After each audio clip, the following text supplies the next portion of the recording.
All right, back with another episode of the Better by the Numbers podcast presented by Life Metrics at the third annual Roundtable of Longevity Clinics. We have here Dr. Sahil with Chopra, I'm assuming. Yeah, okay. Chopra. Yep, Chopra, saying that right. What do you guys do in the longevity space? We help people sleep better.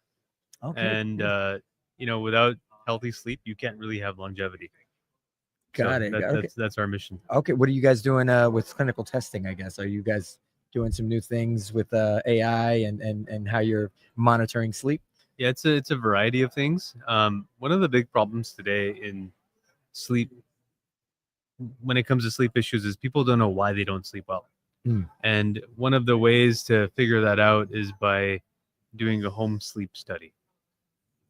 Traditionally, the way home sleep studies happen is it's a single night snapshot about what's happening to your physiology when you sleep. One of the unique things that we do is we do multiple nights of sleep testing at home, weekdays and weekends, to be able to understand sleep patterns, the presence or absence of disease, timings, duration, quality. And then based off of all of that information across multiple nights, we're able to give patients very personalized feedback and guidance of what we think of the problem is and what will be the appropriate treatment protocol for them. Okay. So you can identify sleep apnea, you can identify restless legs, you can identify nutritional deficiency, you can identify a variety of different things that may be causing one not to sleep well, and then accordingly treat that condition. What are what are some of the countermeasurements that you guys are finding are actively working to help people wean off of medications that are prescribed when someone is having trouble sleeping? Yeah. So what you're describing is like a situation of someone who may have insomnia. Right. Like they have difficulty with sleep onset, they have difficulty with sleep maintenance, and many times they don't know why. And they have been blindly prescribed a sedative or a hypnotic. So in those situations, by doing a sleep study, we'll be able to understand like what is going on. And as we taper off those medications, if needed, we treat the root cause and we help patients build really good behavioral habits around their sleep. That process is called cognitive behavioral therapy for insomnia, CBTI. So we have a CBTI program where a patient or a client will be working with one of our coaches to understand how they need to reframe their thoughts, their behaviors, their habits, so that their environment is more conducive to sleep. And we're tracking their sleep across time to make sure that the progress that we want to have, we're able to make that happen. Okay. What are some of the most, common things that are associated with losing sleep? Yeah, it just depends, right? And depends varies by person. Okay. It's kind of like saying, why can't I think clearly? Like that's such a vague symptom, right? Yeah. And similarly, like why can I not sleep well is a very broad question. It's a question that has a lot of answers. But the best way to approach is by when you do an assessment of someone's sleep, you can pinpoint and get to a differential diagnosis that's much more narrower versus much more broad, and then accordingly figure that out. But the most common reasons why people don't sleep well, assuming that they have some kind of like pathology of sleep, is like sleep apnea. It's an extremely prevalent disorder. Chronic insomnia, where there is like this level of conditioned arousal. They have conditioned themselves to be in like sympathetic overdrive, that's causing them to have difficulty with sleep onset or sleep maintenance. And then you have circadian rhythm problems, where people have just, unfortunately, there's light invasion in their home. There's more light than there should be. There's a deprivation of darkness, so to speak. So their body thinks that it's supposed to be daytime. So when they then try to switch off from the processes of daytime to now go to sleep, that becomes a very difficult thing for them to do. The other thing that's very common is insufficient sleep opportunity. Like I'm at a conference, you're at a conference, we're going to bed late, and we're waking up very early to be here. So it's not, if you look at the statistics, the CDC has documented that it's like more than 50% of the population is sleep deprived to some extent. So it's just Everybody's really going to work. If it has kids, you got things you got to do. yeah. So And then in addition to that, then you have like all these other problems. Like someone may have chronic pain, someone might have anxiety or depression, or they may be over consuming caffeine. So there's so many different reasons to why sometimes people don't sleep well, and it's just kind of like peeling the layer of the onion to figure out what's going on. so when you do figure it out, I guess when you go through the program and you figure out what's wrong and why you're sleeping and what's going on with your sleeping habits, you can diagnose how you can get better sleep. But how do you keep, I guess my question is, how do you keep clients from staying consistent on that path once you do diagnose? Because of all the things that we have to do throughout the day, like what are some remedies for that, Yeah. if any? Yeah, no, that there's plenty, right? Because it's kind of like the way, like the metaphor that I'll give is, if I want to lose weight Mm-hmm. and I am motivated, I am going to have to make certain choices. Yeah. Food choices, Yeah. exercise choices, lifestyle choices. But many times it's hard for me, even though if someone gives me like a PDF of these are the things that you need to do, I might not be able to do it because there's the lack of accountability Yeah. and there's lack of structure in what order do I prioritize these things. So like we have coaches, we have sleep coaches who are working with patients and clients through synchronous telemedicine visits, through asynchronous texting, while monitoring their sleep. Say, hey, John, like we decided that we were going to do this week, and like it didn't happen. What's going on? That's actually perfect. You have an accountability buddy, so to speak. You have a team that's helping maintain accountability, and then you have a doctor who's a board certified sleep specialist to make sure that the things that we're keeping people accountable for are actually the things that we should be keeping them accountable for from a sleep medicine standpoint. And usually what happens is when someone starts sleeping better, they feel better. Yeah. And it's a positive feedback loop of, okay, now that I feel better, I want to keep it this way. And it's not easy. It may not be easy to do for everybody, but depending on what the problem is, it's very plausible. And there's always, you'd say, we always have this mindset of like, you tell me what the problem is and I'll give you a solution. And as long as there's that two-way communication, we can always figure out a way to help people sleep better. Awesome. And what made you get into the sleep space specifically in longevity?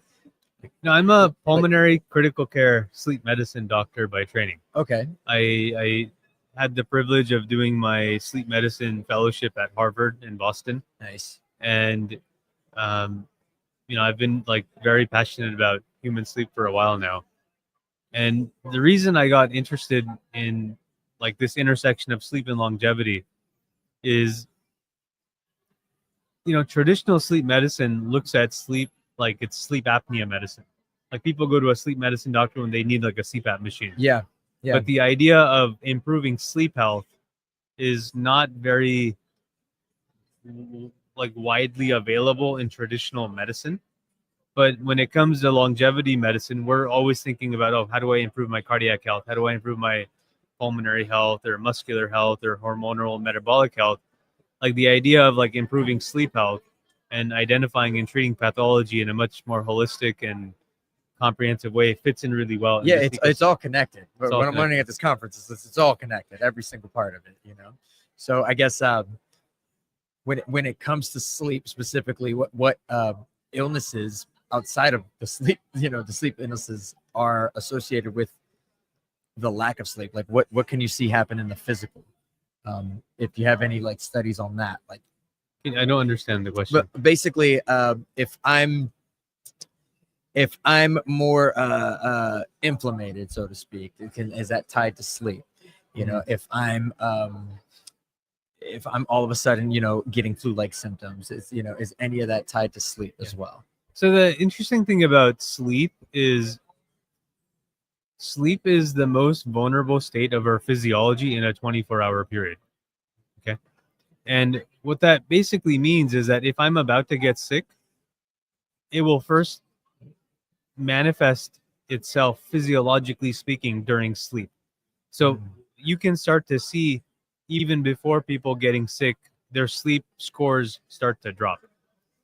And so, like, if we're sick, our sleep will break down. But there's also a bi-directional relationship where if someone sleeps poorly, chronically, or acutely or chronically, the rest of their physiology breaks down. So, like, if you've ever like pulled an all-nighter, Yeah. right, like you Yeah. feel like shit the next day. Yeah, completely. And like like your tolerance for stress is much lower. Your tolerance to get irritated is much lower. So, and that's just on the acute side. But imagine if somebody for decades is a poor sleeper. You can start to imagine like why people who don't sleep well are at a higher risk of having dementia, heart attacks, heart failure, diabetes, metabolic syndrome, anxiety, depression. It's a very long list. People who don't sleep well, their downstream healthcare costs are substantially higher than that of people who sleep well. Or when I say sleep well, I'm saying like their sleep is relatively physiologic for their age. Right. Okay. So I guess the next thing would be, what are you looking forward to in the space? What are you looking forward to in breaking into longevity space? We're already there. Well, of course, you know, but, and but how do you want to see it expand? I guess. yeah, with no, this I concept? think just making it accessible to more people, particularly for us, what has started to happen in the longevity space is there is this idea of preventative health that is very strong in the longevity space. And I feel like when you answer my last question, it seems like sleep is at the forefront of what happens. You know, I don't know if it's causational, correlational, but basically, like it's one of the first things you start to see. For sure. Yeah, 100%. You're spot on. And because of that, people are shifting away from this idea of like, let me wait for someone to tell me that you have lousy sleep, to you just became 45, and let me just understand, what is your sleep health like. So now people are screening for sleep health versus like just doing a sleep study to diagnose a sleep problem. And that's pretty exciting for me. Wow. Because we'll be able to pick up diseases early. We'll be able to risk stratify. Like, let's say, for example, I did a sleep study for you, and you identify today, if you do like a 7 to 10 night ring-based home sleep study, that your sleep quality is less than what it should be for someone for your age. Well, you'll start to think differently. You'll be like, okay, I don't want to stand in front of these bright lights. Right. At nighttime. Yeah. Because like sleep is such an important part of how my body will age and how my body will rest and restore. So it's really exciting. Like, even though you may feel really well because you have reserve from other areas of your body and you're able to compensate during the day and perform well, over time, that can only last so long. Yeah. And by helping people identify that your sleep health is like this, and you are at risk, at a higher risk as compared to John Doe, of like having more sleep breakdown as you age, I think it gives the patient the choice, and it empowers them to make different choices, to say, okay, you know what, like I'm going to not use my phone at nighttime. I'm going to charge it outside. Yeah, that's one of the big that's one of the big ones you find online, is put your phone away. 100%. Or I'm going to change the timing of my exercise, or not eat late meals, or wake up consistently on the same day. And the really powerful thing is when someone starts doing it for themselves, then other people in their home start to follow. So when you improve your health, your sleep health, your cardiovascular health, your spouse will sort of get on board. Yeah, it's a chain effect. It's a chain effect, right? Yeah. And then you try to get your parents on board, and like this, and that's how you start a movement. So it's been pretty exciting. And last question: what main takeaways did you get from this roundtable so far in this weekend? I guess major takeaways. I think the biggest takeaway for me is probably that we need to keep innovating, I would say.